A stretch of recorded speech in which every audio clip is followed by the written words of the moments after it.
sure to wear headphones.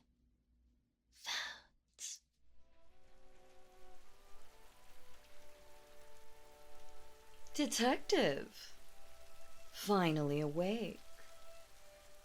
You really are a heavy sleeper, you know. Well, of course, I already knew that. I have snuck into your bedroom on several occasions. Don't look so shocked. You know you're my personal little obsession. Well, that doesn't matter now. I was worried that you would sleep right through dinner, but no. You woke up at the perfect time to help me cook. If you would follow me, my dear. Oh, what am I thinking? You can't walk when you're tied down like that. Allow me to help you, my dear.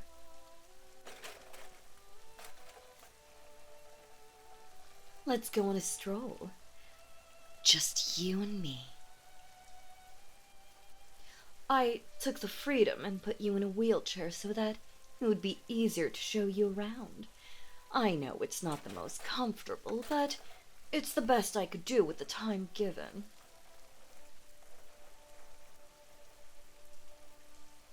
I'm sorry, Detective. Could you repeat that? I really must apologize, Detective, but I just can't understand you through that gag. Let me get that for you. Ah!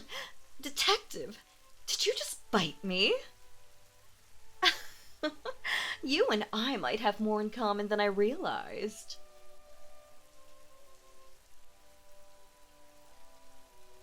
Oh, but we do, my dear detective. You and I are more alike than you want to imagine. Tell me, how did I taste like? Did you enjoy my flavor?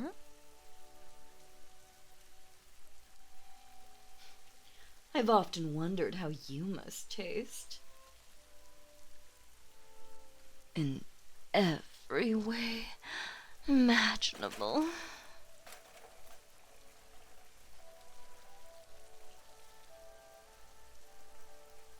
How did you get here? That is a very good question, Detective. You know, you always were my favorite. I always knew that if anyone ever did get this far, it would be you, Detective.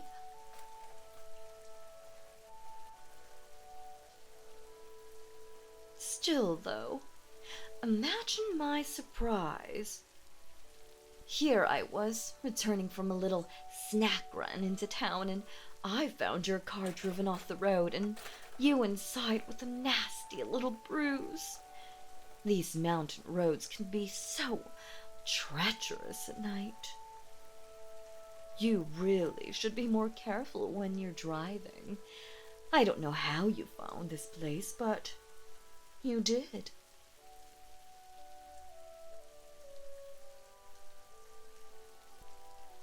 Let's stop for a moment and just enjoy the fresh mountain air.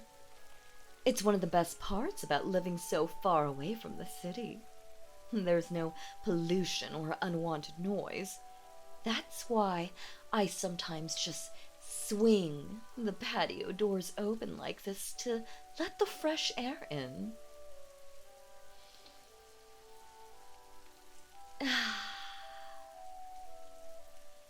Do you want to go for a stroll outside?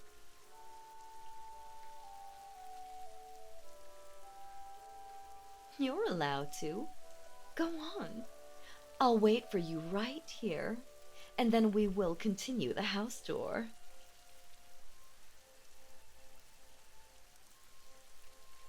No? Not interested? You know what? I respect someone with that level of focus, totally absorbed by the task at hand. That, Detective, is why you were always my favorite.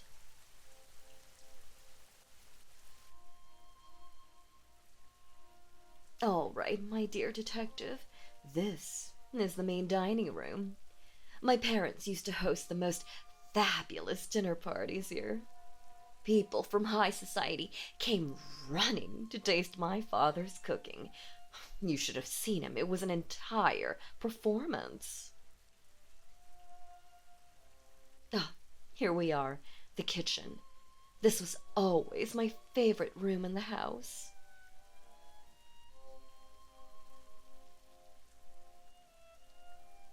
I must apologize for being such a poor host.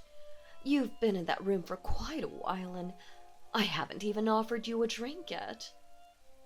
What can I get for you, detective? You're off the clock, so it's allowed. Well, I'll pour you a glass anyway.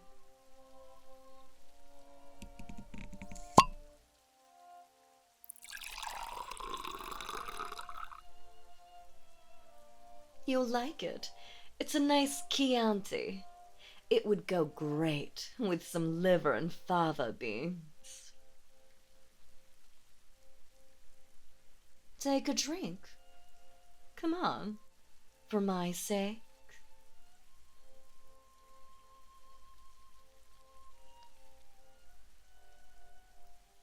It'll be a bit difficult to drink when you're tied down like that. I'll hold the glass for you, how about that? Take a sip. There we go, detective. I always did find you to be more likable after a drink.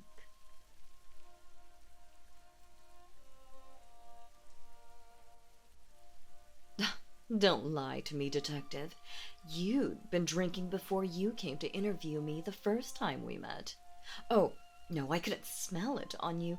You did very well with hiding it, but through my work, I've seen enough alcoholics to know one when I see one.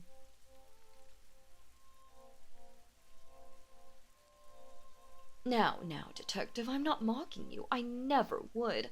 You've gone through a lot with your wife leaving you and the death of your partner at my hands. That, coupled with you working in law enforcement, why, it would be strange if you didn't turn to some kind of substance abuse. I'm not judging you. Everyone has their vices. You and I are no exception.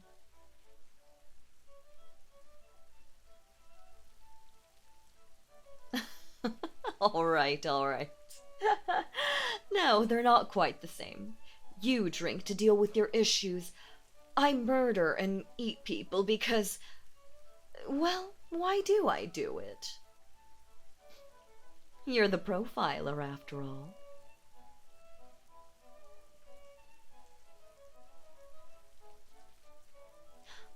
Because I want to. No! Me wanting to was incidental. I did it because they were rude. Like your partner. He kept on interrupting you during press conferences rather than wait his turn.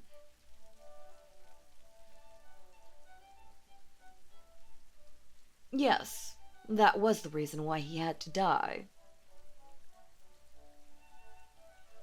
I do wonder, when you were interviewing surgeons looking for the Washington Slayer, did you ever think you were talking to her at that very moment?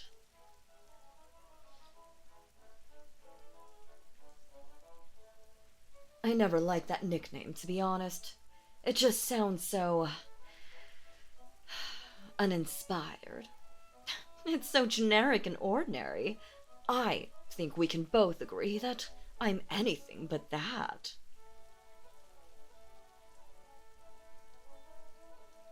What do you mean, what do I mean? Most of these guys are so boring. I, at the very least, try to put on a show. Is it so hard to have a bit of dramatic flair these days?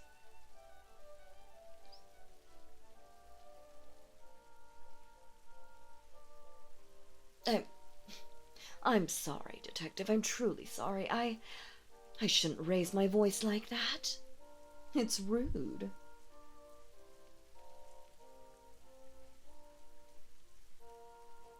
Now, let's get started cooking. I have a fridge filled with fresh ingredients. I just came back from a hunting trip. My dear detective, should we get started? I've wanted to have you for dinner ever since the moment I met you.